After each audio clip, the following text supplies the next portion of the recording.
Today's story of the resurrection begins with an empty tomb. That's not the way I would have done this. I would have had a crowd of thousands, tens of thousands, waiting there at the tomb. There'd be fireworks ready to go off at that dramatic moment that stone sealing the tomb began to rattle and slowly roll away from the entrance. I would have had musicians, especially trumpets and kettle drums, thank you, Mike Reganey, ready to play that triumphant fanfare as Jesus emerges, blinking in the morning sun. And I'd have cameras rolling, yeah. I would want a video made to give to the skeptics, especially those Pharisees and scribes. And don't get me started about Herod and the soldiers who crucified Jesus, because I'd be there going, there you are, you knuckleheads, just as he said. There's Jesus, rised from the dead. I told you so. So why did those in charge of our readings choose this one for Easter Sunday morning? Because look around. Today, our churches are packed with people all in their crisp, new Easter clothes despite the rain. Some of you haven't seen in a long time.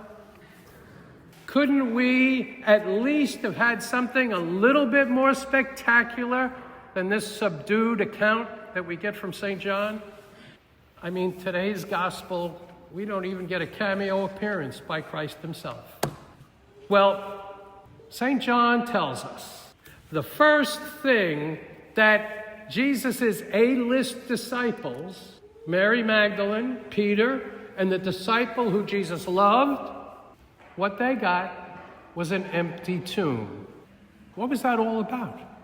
For Mary and Peter, it was very confusing, caused a lot of misunderstanding.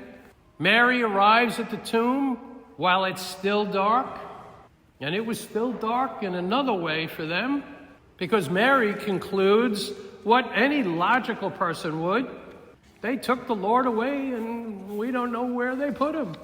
And we have no idea what conclusion Peter drew when he saw the empty tomb, but I will tell you this, it certainly was not about Jesus rising from the dead, because nobody was expecting that. That would be much too illogical. So thank heavens for that other disciple at the tomb, the beloved disciple. Even without seeing the risen Christ, he looks into the empty tomb and he sees the burial cloths there. And then St. John tells us he saw and he believed. That identity of that beloved disciple, that has long been a subject of debate and speculation. But you know what? I always think that maybe John is using that beloved disciple as a model of the perfect disciple. As a disciple, he would have responded to Jesus' invitation to follow him. This disciple wasn't just a disciple during the good times. He was at the foot of the cross. And so he witnessed the suffering that was inflicted on Jesus. He would be under no illusions about what discipleship would entail for him.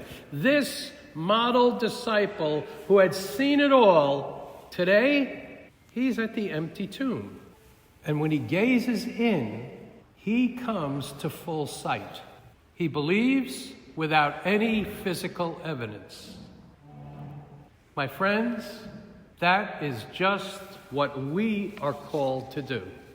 There is no spectacle for those first witnesses at the empty tomb to convince them without a doubt that Jesus rose from the dead.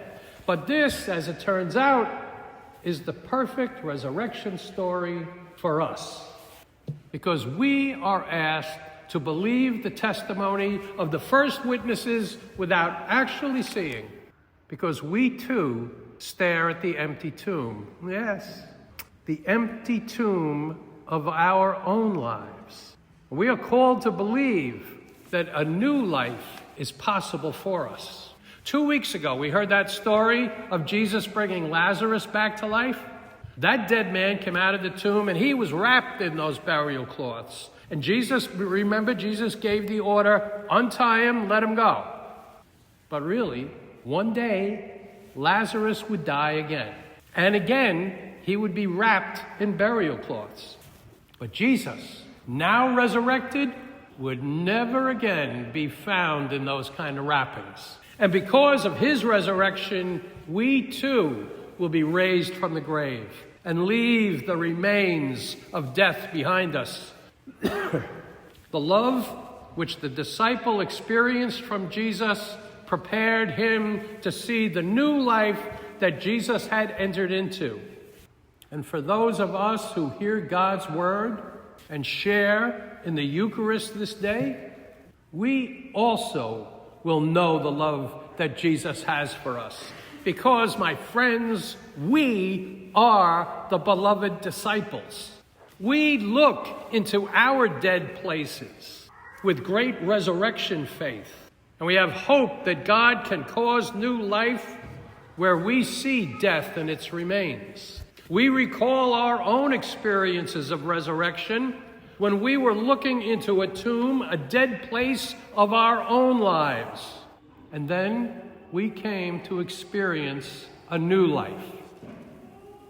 That is the memory which gives us hope and faith through Jesus' resurrection.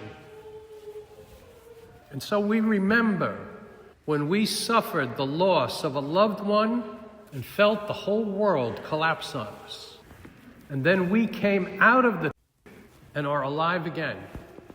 When we suffered financial crisis and we stood together as a family, we made serious and necessary adjustments to our lifestyle, and we are alive again. When we drifted away from our faith and felt the emptiness over the loss of community, but then we returned to our religious practices, came out of the tomb, and are alive again. For the believer, resurrection isn't just a hope for the future and a better time and place, because we have looked into too many tombs in our lives. The disciple whom Jesus loved, he is our model. Today, he is our encouragement, helping us look at our current dyings right in the face without any fear. At this Easter celebration, we, the beloved disciples, open our eyes and ears to the risen Lord in our midst. He is with us as we gather in his name. He is with us in the proclaimed word. He is with us in our Eucharistic bread and wine. We remember the resurrection experiences that we have had in our own past, when we experienced new life coming from one of our many deaths. And with those memories refreshed at this Eucharist, we are filled with hope as we face the present and future dyings of our resurrection.